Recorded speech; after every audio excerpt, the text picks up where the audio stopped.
আমার মা তো এখন ভাঙবেও না। ভাঙবে ভাঙবে এখনই ভাঙবে। দেখো কত বড় কাঁঠাল। সেটাই তো দেখছি। ও মা ভালোই লাগছে। হায় হায়, এটাকে নিয়ে আইছিস? শিব বাবার এখন স্নান করে নেই। আমরা কালকে দেখে আসলাম কত বড় বড় কাঁঠাল। কোথা থেকে আনলি এটাকে? গাছে?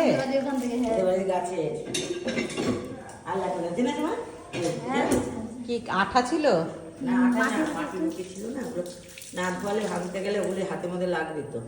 আমার মা তো এখন ভাঙবেও না। ভাঙবে ভাঙবে এখনই ভাঙবে। দেখো কত বড় কাঁঠাল। সেটাই তো দেখছি। ও মা জল পড়তে পড়তে আসছে, পিছল খাওয়া কিন্তু। এখানে রাখলাম। অনেক বড় কাঁঠাল।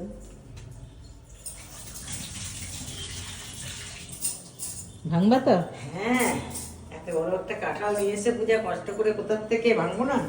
তার মধ্যে তো বাবু সকালবেলা বলছিল কাঁঠাল আনবে, আমি যে একদম আনবে না, পূজা আনবে বলেছে।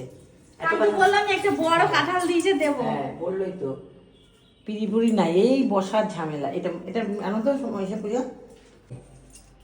দেখো এটাই ভাঙে গেল আসলটাই, কিন্তু এইগুলো নোংরাগুলোই তো আমার।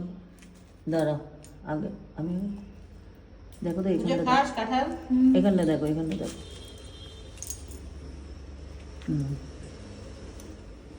বাহ, পূজার হাতে শাঁখাগুলো তো সুন্দর। কেমন হয়েছে বলো? কবে পড়লি? বললাম বাড়ি গিয়ে। ভালো করেছো, দারুণ লাগছে। এই কাঁঠালগুলো ভালো খেতে। ভালো ভাজা কাঁঠাল। না না না গলা না, হ্যাঁ পুরো বলেছে রস খাজা হবে। রস খাজা ভালোই হবে। বলেছি ভালো হলে আর একটা নেবো পরে আবার।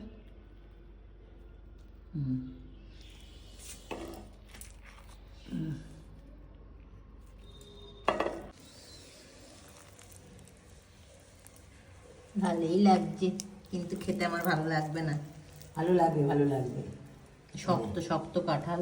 না না আমি আর বসতে পারছি না, আমি আর বসতে পারছি না, এই জায়গা তো বসা।